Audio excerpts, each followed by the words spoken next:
This week on Cloud Slaw, we're going to go deeper into Session Manager and learn why it's just so darn awesome.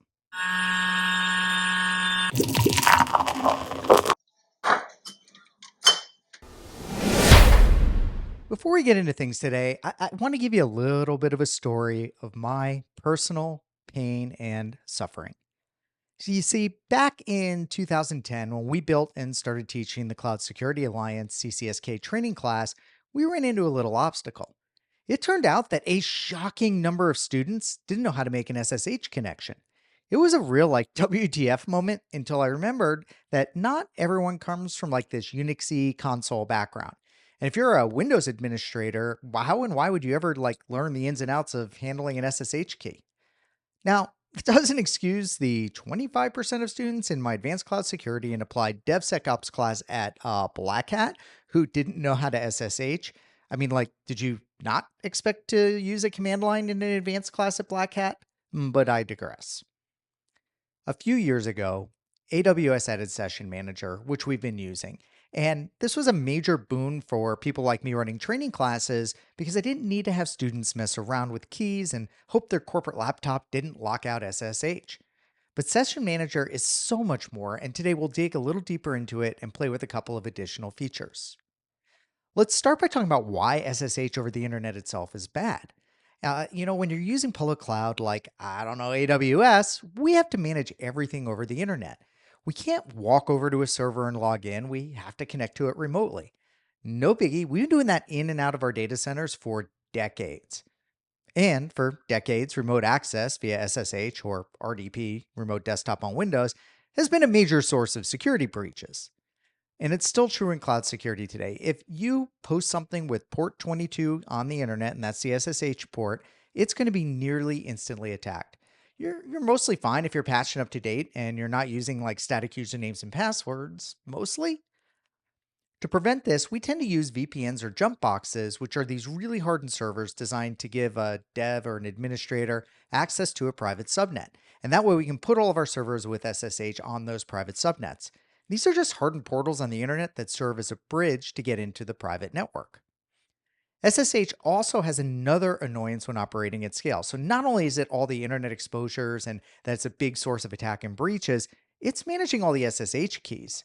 The best practice with SSH is to use a public-private key pair you're not worrying about or using usernames and passwords. This works great, but managing all of those keys when dealing with a lot of systems, especially ephemeral systems at cloud scale, can be a real pain. Session Manager solves most of these problems. As you've seen with Session Manager, we can hop directly into our instances using AWS as the bridge itself into the private subnets. Heck, you can even use it to connect to resources in your data center as long as they have the systems manager agent and can talk to the AWS APIs. And this gets rid of our need for those jump boxes or VPNs. We've just turned AWS into the jump box. That alone is awesome, but Session Manager has a few other tricks I haven't covered yet that makes it even better. First, you can control access to resources based on IAM policies. Now, we've been working with administrator access, so of course it's going to work for us, but you could actually design IAM roles and assign those to individual users or to different groups that only give them access to certain resources over Session Manager. In fact, you could even use tags. So you tag things a certain way and you can govern access of who is allowed to access what based on those tags. It's pretty fancy, but this is great and it is way better than managing SSH keys. You already have those identities for these individuals in your system. If you're giving them access to AWS, might as well leverage that and use it to also log into the instances or even containers. Another thing is that you can log everything someone does in a session. AWS, it's the bridge to the instance when you're using Session Manager. It is taking all of those connections and moving them into those virtual machines. And it can track all those command lines. What's really cool is you can store those in S3. Why does this matter? You get full logging of all access and all commands that's done outside of the instance, not in the instance. So an attacker can't even turn the logging off, even if they were able to gain access to Session Manager and log into something, because it's AWS itself recording those logs and putting them into an S3 bucket. The last really cool thing, and we're going to play with this today as well, is that Session Manager works from the command line, not just from the console. Now you got to play around some AWS command line tools. You can even forward SSH itself, and it's a small change for your developers for their workflow. But this is great because you can work with IAM Identity Center. You can get rid of the need for those SSH credentials, and developers can work on the command line like they're used to. You don't have to actually give somebody access to the AWS console for Session Manager to work. And there's a few other features. You can define session timeouts. So instead of being booted every 20 minutes, you could have it last for 4 hours. You could change which user account that you're dropped into when you log in. And you, as the administrator, could set that for anybody or everybody. So it's not like the user's picking what user account. You could actually assign it. It's called run as, and give them a setting so that when they log in, they're at a lower privilege user instead of a full admin. And you can even customize all your shell profiles so that you want different aliases or prompts. Set it once in your profile, it's available everywhere. Session Manager just keeps getting better. With IAM, we can get granular yet scalable access control to our individual resources. With S3 logging, we've added accountability, and with the command line interface, we've improved usability and it meshes with developer and administrator workflows. We can really fine tune our experiences. I absolutely love Session Manager, so let's play a little more with it today. For this lab, we're going to do just a couple of things, and we're going to repeat a little of this next week, but next week's going to be more focused on setting up the S3 bucket and the proper permissions for Session Manager. This week, what we're going to do is learn how to change the default settings of Session Manager and then use the command line to log in from one instance to another instance. Now, again, that's not purely a security function, but obviously, I'm going to put a security twist on things. All right, so first of all, let's go log in, and then we're going to go to test account 1 and administrator access. Before we deploy with our CloudFormation template, I want to go to Session Manager. If you recall, it's in the Systems Manager. SIR is the actual service where Session Manager lives. So click on Systems Manager. And then you don't need to do the Get Started. This time we're actually just going to scroll down on the left side and we're going to go directly to Session Manager.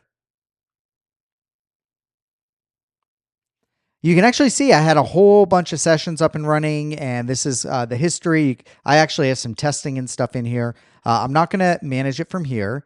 And and this actually shows you the history of sessions and who assumed them. So it's really great for logging, but let's go to Preferences, and we're going to click Edit. Now for our session idle, we're going to leave that. The part I want to focus on is the run as. So specify operating system user for sessions. So we want to enable run as support. And in this case, the name we want to use is EC2-user.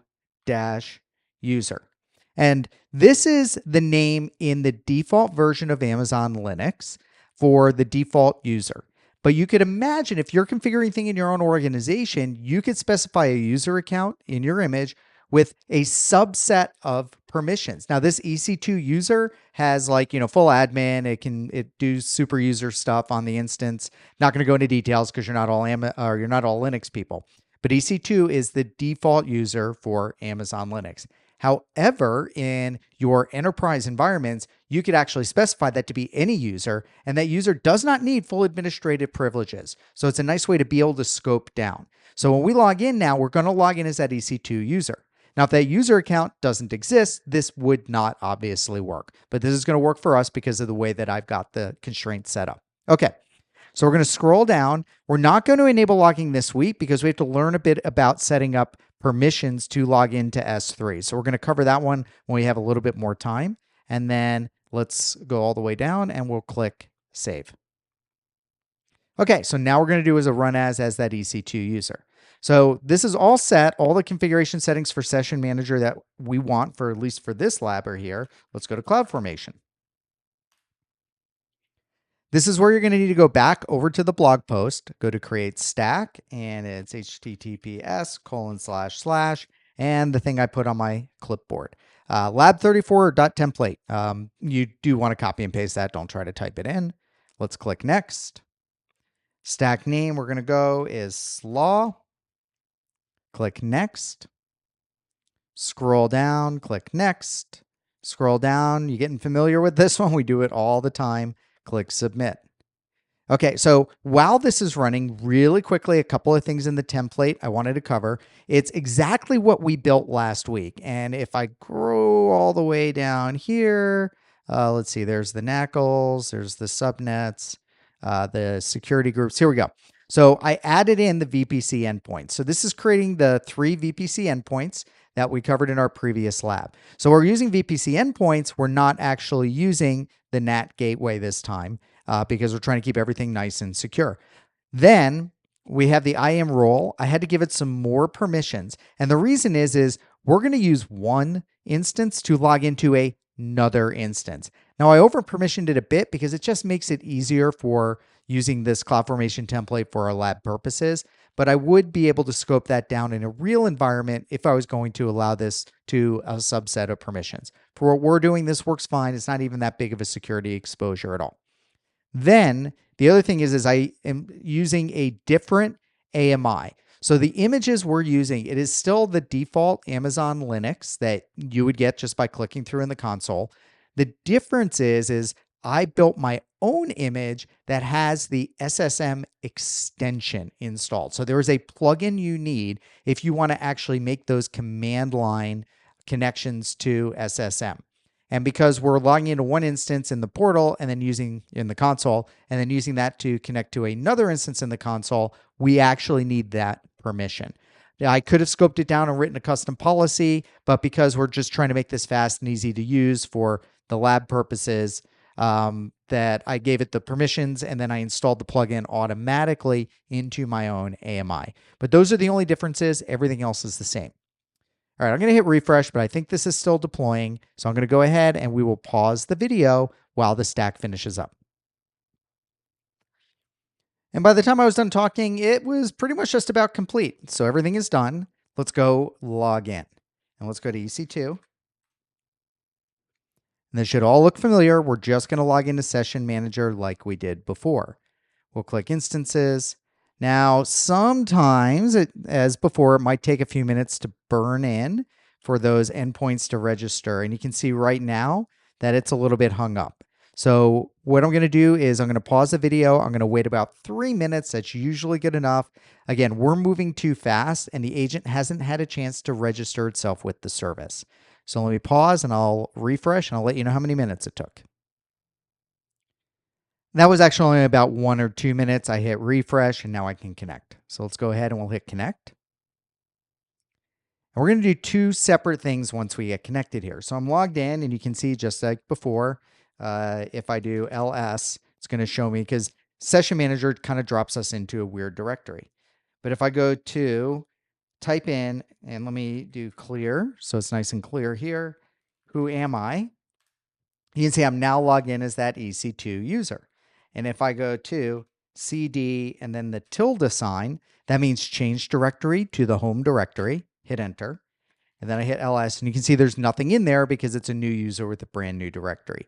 So this is very, very cool. Thanks to that, who am I? Now I'm logged in as a user, and in an enterprise environment or in your own application stack, that user doesn't need to be full admin privileges. You can scope that down. That's why it has this capability. Okay, so what we're going to do now is we've got 2 instances sitting in there. So I launched 2, and you can see that from the console, 1 and 2. Whoops. Let me filter mine to just running. You don't need to see all of them. Those were ones that are already terminated. S.L.A.W 1 and S.L.A.W 2. What we're going to do is we're going to build the command line to log into S.L.A.W 2. So the first thing is you're going to want to go over to the blog post. We have the command line listed in the blog post, and I'm going to go paste it in here. Okay, so I'm going to go into my window that I've got my terminal. So now I'm logged in via the portal. Let's paste that command line in. And you'll see that it wants an instance ID. So -- target, and then I want the instance ID of S.L.A.W 2. Remember, this is only going to work because I gave those extra permissions so that the S.L.A.W 1 instance can actually make API calls itself into Session Manager. I'll put in that instance ID. Whoops, I pasted it in a little weird. Let's get that cleaned up. There. So I'll go all the way to the end. So we've got a nice clean command line. Let me zoom in here for the viewers at home. Oh, it's not zooming in. Sometimes that happens with Session Manager. We're going AWS SSM start session, and the target is a different instance. This is how we would make this connection over the command line. Hit enter,